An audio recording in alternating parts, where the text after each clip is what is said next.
every story appears ordinary till you see the core side of it. And what you're looking for is the story behind the news. We bring it to you from Lagos, the commercial capital of Nigeria. Giving you all sides and political stories round the clock. Every detail from the start line to the final whistle.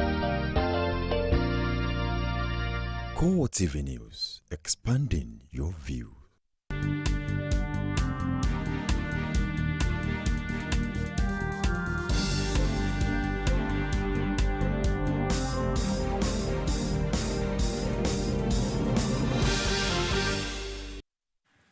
Hello everyone, this is CoreTV News on the Hour with Nifemi Oguntoye.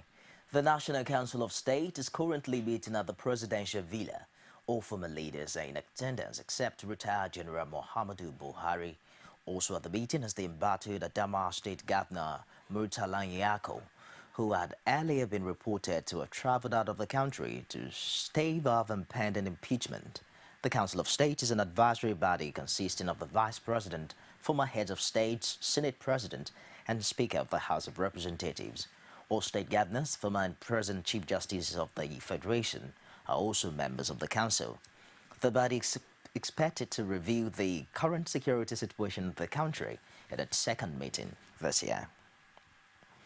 The emergency meeting of the leadership of the Nigerian Medical Association has ended in a deadlock. The delegates were to consider new offers tabled by the government on Monday night, but they rose at 5 a.m. on Tuesday without reaching an agreement. Sources at the NMA Secretariat told CoreTV News that the meeting was not conclusive, but added their delegates are to resume talks later today. NMA President Kayode Obembe, who had earlier agreed to an interview, however did not respond to calls or text messages. Security forces have killed a suspected Boko Haram kingpin and his brother in a gun battle in Kaduna. Eyewitnesses say the raid on the suspect's hideout at Kinkinua GRA began earlier Monday and lasted about 3 hours. Security personnel, including soldiers, were said to have on arrival prevailed on the suspect, whose name was given as Usman, to give himself up. But instead, shots ranged from the ceiling and residents claim troops broke through the wall to get the suspect's family out of the harm's way before the gun duel. Security sources told CoreTV News that soldiers had earlier arrested one terror suspect in Rigasa, a suburb of Kaduna, before proceeding to pick another one whose phone was used to communicate with the unsuspecting kingpin, Usman. Meanwhile, the landlord and the caretaker of the building have been taken into custody. The Nigerian authorities have meanwhile said security forces are closer to rescuing over 200 abducted Chibok schoolgirls than ever before. Coordinator of the National Information Center, Michael Mary, cited recent arrests as proof, but insisted that details of rescue efforts would not be released. We are moving closer to finding them. At least we have identified a number of leads we have identified in the course of this exercise, and that is why even led to the arrest of, the chief of intelligence of Boko Haram, and also some of the female recruiters and manners of armory and so forth and so on. So we are getting there, but some of the other information, please bear with me and bear with security forces. They are still classified because we are on the way there. The impeachment proceedings against Governor Murtala Nyako and his deputy Bala Ngilare have exposed the political gap between the two executives. While Governor Nyako has so far enjoyed the support of his party, his deputy Bala Ngilare has been pushed into the wilderness by his own political party. Our correspondent examines the political implications for both men and their parties. Adamawa State continues to make headlines in the national news lately. Weeks after the State Assembly began impeachment proceedings against Governor Murtala Nyako and his deputy Bala Ngilare, the All Progressive Congress had kicked against the move, alleging external influence. The party says the corruption allegations were created to embarrass Governor Nyako, but the People's Democratic Party commended the lawmakers for initiating the impeachment process on Ngelari and his boss. The party executive in the state and about 50 elder statesmen had issued a communique endorsing the impeachment move after deliberations. The regime has entrenched impunity, unconstitutionality, favoritism, corruption, and all sort of things. So no people of good standing anywhere in the world should have this regime or any of such regime in its polity a day longer than they can help. Deputy Governor Bala Ngelari is not pleased with the position of his party on the allegations levied against him by the State Assembly. I serve in purely advisory role and function. My advice is, however, not binding upon the state governor, who is the chief executive of the state and has the final say on all matters arising for the benefit of the state. As can be seen from what I've said, I was assigned to oversee the Ministry of Commerce and Industry. I believe that from what I've been able to demonstrate before you,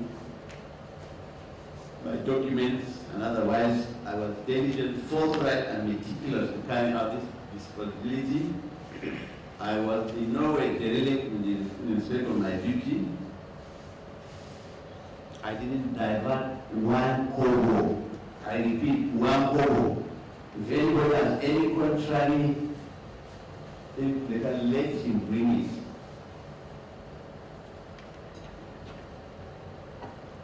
It must be something arising from the figment of somebody's imagination. I carry my responsibilities in accordance with the law.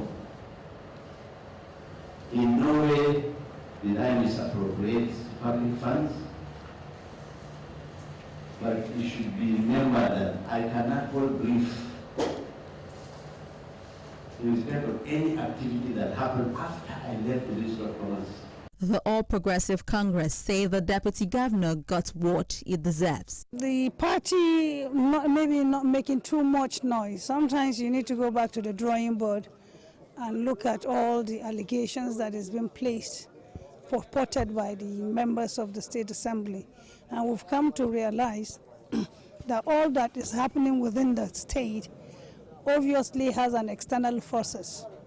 And the problem with the external forces is because they are the people in government and they've tried everything, leaving what the Constitution of the Federal Republic has stipulated. And I think this is a sign of impunity. It was a one-ticket affair between Nyako and Bala Ngelari. And now that he said he was not joining the governor, to go to APC, and he now stood his neck in the PDP. Now I think he has seen what we've been talking about, the impunity. The impunity needs to stop. It has never, even within the military era, we've never seen the one-term impunity on ground the way we are seeing in a democracy, where it is the voice of the people that have brought the people in power. The state's PDP chairman, Joe Madaki, explains the reason for the party's action. If the deputy governor is involved, he is leveled with something, with a case. He can go and clear himself. They are called there to go and clear. Once they clear himself, and that's all. So it will be very, very unfair for the party inviting somebody being a party in a case. It's what we call it, the police call it that it's an allegation. The whole thing now is an allegation, both on Nyako and on deputy governor. You get it right. He was our leader. We never expected anything to be on him until when some people say he is involved. While a constituted panel has commenced investigation into allegations against Governor Nyako and his deputy, the tenure of the acting chief judge expires today. Residents fear that it might be another setback in the impeachment process. Meanwhile, the declaration of a two-day work-free in Adamawa State by Governor Murtala Nyako has been receiving mixed feelings. The declaration came on a day when the 7-man panel started with the responsibility of investigating impeachable allegations leveled against the governor and his deputy was to be inaugurated. While some citizens say it is an attempt at thwarting the efforts of the State Assembly, others are of the opinion that the state is in dire need of prayers. Correspondent Percy Dabang has the rest of the story presented from our studios. Workers in Adamawa State are forced to stay at home after a 2-day holiday was declared. The holiday also effectively delayed the inauguration of a 7-man committee which was set up to investigate the governor and his deputy at the Yola High Court, which was deserted.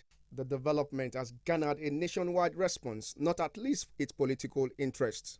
The People Democratic Party in Adamawa State says the governor is leading the state in a wrong direction. Yako was trying to see to it that some processes initiated in the House of Assembly to investigate his misdeeds. You see, he tried to forestall that one, thinking that by this mayor asking the people to go on holidays will actually help him. It's an exercise in futility. The spokesperson to Adamawa State government, Ahmed Sajo, says the holiday is an opportunity for a citizen to pray. We have not faced such triple challenges before. Challenges of security, challenges of state of emergency, and then challenges of political crisis. We've not faced triple challenges at once at a go. And I think these are very serious issues that we need to reflect on. A legal practitioner, however, says the governor may have miscalculated. The committee, the constitution of the committee, the 7-man panel, as far as the law is concerned, the constitution of the panel is valid. Now, the inauguration of the committee, people are making a lot of issues out of this. Honestly, let me tell you, legally, whether the committee is inaugurated or not inaugurated, inauguration is just a ceremony. From the day the committee is constituted and all the members accept to be part of the committee. Meanwhile, the June salaries of the state civil servants are yet to be paid. President Campaign for Democracy Joe K. Odumake has called for quality leadership characterized by passion for the masses. Speaking at the 16th anniversary of the late MKO Abiola, Odumake called on military officials to exercise their competence in rescuing the abducted girls from Sambisa rather than oppressing harmless civilians. Omotayo Alo was there and filed in this report.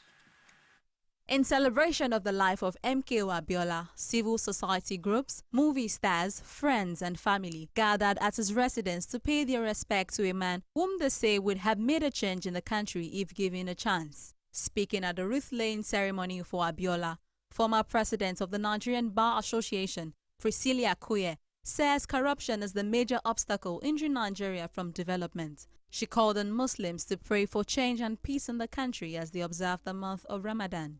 So if a leader gives us the basic things that we need in this country, electricity, water, education, health facilities, fairly good roads, you know, the people will be happy. But our leaders are not doing this. So we have to look well in 2015 to make sure we elect good leaders who will work for the common good and who will listen to us. Because some of our leaders don't listen to the people. They must listen to the people.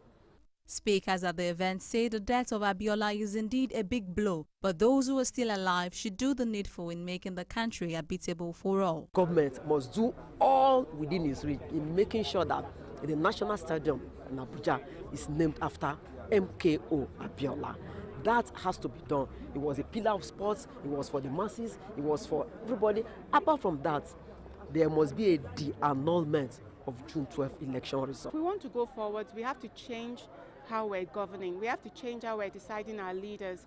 We have to go back to believing in ourselves and our greatness and our potential greatness and choose leaders that believe in that instead of leaders that want to buy a house abroad, instead of looking for a situation where they'll do such great deeds in Nigeria that people abroad will want to live here. You know, so we have to come to that realization that Nigeria can be great instead of making other countries great by sending all our wealth into the other economies. So all our leaders, they have a collective responsibility to make Nigeria a better place. Before people pass on, why don't we give them the chance when they are alive Well, they're still alive. Let them deliver. Let's see if they can really take this country to the next level. Now, when they are dead, when they are dead, we gather to celebrate them. It's like medicine after death to me. We're in the fasting period now. The late MKO is saying we should pray and know who we are. The speaker has described as barbaric the action of military operatives over an incident involving their colleague, saying something needs to be done to avoid the repeat of a worse scenario. Soldiers, apart from being in the barracks, let all of them go to Sambisa. Let them go and help us to rescue our guests, and let them stop terrorizing innocents. Taking laws into their hands is strongly condemnable. And all that they've destroyed, taxpayers' money, they must be made to pay for it. There's something psychologically wrong with Nigeria, with the average Nigerian. But who can blame them? When you wake up in the morning, there's electricity. There's no electricity. There's no water. There's no light. No job. No education. You don't even have money in your pocket to feed. It's a matter of time before we start behaving like animals. 16 years after the death of Moshood Kashimawo Abiola, some Nigerians say he was the leader Nigeria never had. Many believe that Abiola would have made a difference. Omotayo Alo, CoreTV News, Lagos. The Independent National Electoral Commission, INEC, says it has been distributing permanent voter cards to duly registered persons in Osun State since March 24, 2014. INEC spokesman Kayode Idowu debunked rumors that the process has been deliberately hindered. The commission urged prospective voters in Osun State who have not collected their voter cards to urgently do so ahead of the governorship election scheduled for August 9. He said that the clarification is necessary against the backdrop of calls on the commission in recent times to ensure timely distribution of the cards. Idowu added that the commission distributed the voter cards at the polling unit level in Osun State from March 7 to 9 simultaneously with the conduct of the exercise in Ekiti. He revealed that in line with the Commission's guideline, uncollected PVCs are now at the 30 local government offices of the Commission in Osun State, awaiting legitimate holders to collect them. INEC insists that it will not allow proxy collection to prevent abuse of the cards by unscrupulous persons. In Lagos, Deputy Chairman of the state chapter of the People's Democratic Party, Ola Akpino, has described as insensitive the statement credited to the Director of Publicity of Osun State All Progressives Congress over the replacement of the state's resident electoral commissioner. Olajumoke Olatuni has details. The Director of Publicity, Research and Strategy of the All Progressives Congress in Osun State, Kunle Oyatomi, has accused the presidency of pressurizing the chairman of the Independent National Electoral Commission, Ataru Jega, to replace the resident electoral commissioner in the state, Rufus Akeju, so as to rig the forthcoming governorship election. In a swift reaction, the deputy chairman of the Lagos State chapter of the People's Democratic Party, Ola Akpino, has described the accusation as insensitive, adding that the INEC is an independent commission and has the responsibility of carrying out its duties independently. The problem now with APC after losing, this is about the first electoral defeat they suffered, and it was an humiliation, sort of, for them, because it was like a bad omen for them, The first outing after they have put up the shams they call National ESCO and State ESCO, this is the first time. And they suffered serious humiliation in the hands of PDP. And they felt they need to reassure those they've been deceiving about their readiness to take over the federal government. If INEC decide that for her to be seen to be fair, to be neutral, somebody needs to go on leave. The secretary of the PDP in Lagos says APC has become a party that does not accept defeat. It has to do with that. INEC is an independent body. The APC, well, they are free to say anything they like to say. Any election they win, it is free and free. It is free and fair election. Anyone they happens to have lost, they will always find one reason or the other not to want to accept the result. They are shameless people. If you look at this last Ekiti people, even the man who contested, Fayemi, came out and said that this man won. Speaking on the impeachment saga of Adamawa State Governor Murtala Nyako, Olakpino says Nyako should go before the panel and justify his administration if he's truly innocent. Impeachment is a constitutional provision. It's a provisional constitution that was enshrined in the Constitution to check the excesses of elected executive officers of the state. And I'm not from Adamawa State. If 70 to 80% of the legislators discovered or decided that the governor has committed an impeachable offense and they had successfully moved the motion and the motion has sailed through, they had constituted a panel through the acting chief judge of the state, then what I make of it is that the governor should go and defend. The impeachment saga of Murtala Nyako has continued to generate a lot of reactions from all and sundry. Olajumoke Olatunji, CoreTV News, Lagos. South Sudan sets to celebrate third year of independence. More on that story coming up shortly after this break. Nigerians continue to travel the city of Lagos once Be the first to know from the north, south, east, west and around Africa. We break the news. We are one Nigeria. Now you can catch all the actions live as the news breaks. We are CoreTV News. Welcome to CoreTV, a 24-hour news station. South Sudan is the world's newest country and it's preparing to celebrate its 3 years independence. But while a civil war is tearing the country apart and aid agencies have warned of an impending famine, this report presented from our studios underscores the difficulty experienced by the people of South Sudan amidst the raging war. On Juba's dusty streets, giant posters celebrate the 3rd anniversary of South Sudan's independence. But many people in the world's newest country are in no mood to cheer. In nearby Tamping camp, some 15,000 internally displayed people live in makeshift tents, fetching water from tanker trucks and wading through mud. They are just a fraction of the 1.5 million people displaced by the civil war that erupted here in December. Before the conflict, Abraham Todt Mayak was studying for a degree in biology. Now his dreams are dashed and his daily life is just about survival. The overcrowding is one condition that we are facing now. And then another condition, the way of living. We are not feeling safe. There are so many diseases because we are living under the ground and there is the rain. Thousands of people have been killed in the conflict between South Sudan's first president, Salva Kiir, and his former vice president, now turned rebel leader, Riek Machar.